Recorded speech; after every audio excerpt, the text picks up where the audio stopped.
Doctor BR Ambedkar Konaseema జిల్లా కొత్తపేట నియోజకవర్గం కొత్తపేట మండలం బ్యాంకు కాలనీలో జరిగిన చోరీ కేసును పోలీసులు ఛేదించారు. రామోజు అనురాధ తన కుటుంబ సభ్యులతో గత మే నెలలో సాయంత్రం 6 గంటల సమయంలో రాజమండ్రి వెళ్లి తిరిగి ఇంటికి వచ్చి చూడగా ఇంటి తలుపులు బద్దలు కొట్టి బీరువాలో ఉన్న బంగారు మరియు వెండి వస్తువులను ఎవరో గుర్తు తెలియని వ్యక్తులు దొంగిలించినట్లు స్థానిక పోలీస్ స్టేషన్లో ఫిర్యాదు చేశారు.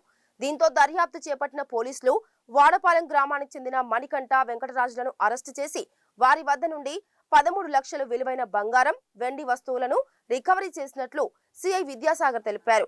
కేసును ఛేదించిన సేవా విద్యాసాగర్, ఎస్ఐ సురేంద్ర సిబ్బందులను జిల్లా ఎస్పీ బి కృష్ణారావు అభినందించారు. మన ఈ కొత్తపేట మండలం ఈ బ్యాంక్ కాలనీకి చెందిన రామోజు అనురాధ ఈవిడ ప్రైవేట్ జాబ్ గా పనిచేస్తారు. వీళ్ళ హస్బెండ్ గారు కూడా అడ్వకేట్ గా పనిచేస్తూ ఉంటారు. వీళ్ళు మే 5, 2024 చుట్టాలింటికి వెళ్ళారు.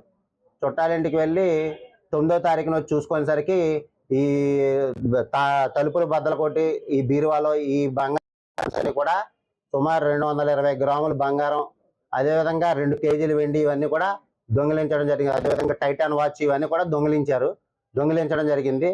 దీనిలో భాగంగా అప్పటి నుంచి కూడా ఎంక్వైరీ ఎఫర్ట్స్ పెడుతూ మా క్రైమ్ పార్టీ కానివచ్చు, మా ఎస్ఐ గారు కావచ్చు, మాకు రాబడిన ఇన్ఫర్మేషన్ ప్రకారం వీళ్ళిద్దరిని ఎవరైతే మన ఇద్దరు ఉన్నారో ఒక అతని పేరు, వీళ్ళిద్దరూ కూడా మన వాడపాలానికి సంబంధించిన వాళ్ళు. బండారు మణికంఠ అని చెప్పి వీళ్ళ ఫాదర్ పేరు శ్రీనివాసరావు, 21 సంవత్సరాలు, క్యాస్ట్ కాపు, వాడపాలెం బస్టాండ్ దగ్గర. అదేవిధంగా రెండో అతను చింతపల్లి వెంకటరాజు, తండ్రి పేరు వెంకటేశ్వరరావు, 23 సంవత్సరాలు, క్యాస్ట్ కాపు, సత్యంతల్లి గుడి దగ్గర, బజారు వీధి, వాడపాలెం. వీళ్ళిద్దరూ కలిసి పాత చెడు సావాసాలకు అలవాటు పడి మందు దగ్గర వీటి దగ్గర ఇద్దరికి పరిచయం.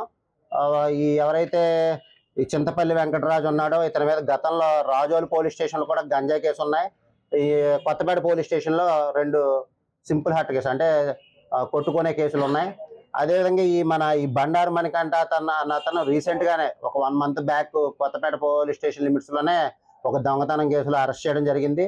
అప్పుడు ఎవరైతే ఈ చింతపల్లి వెంకటరాజు ఉన్నాడో ఇది అరెస్ట్ అయ్యి అది నేరం చేసినట్టు చెప్తే చంపుతాను బెదిరిస్తే అది చెప్పలేదు. ఇప్పుడు మాకు ఇన్ఫర్మేషన్ వచ్చి పట్టుకోవడం జరిగింది.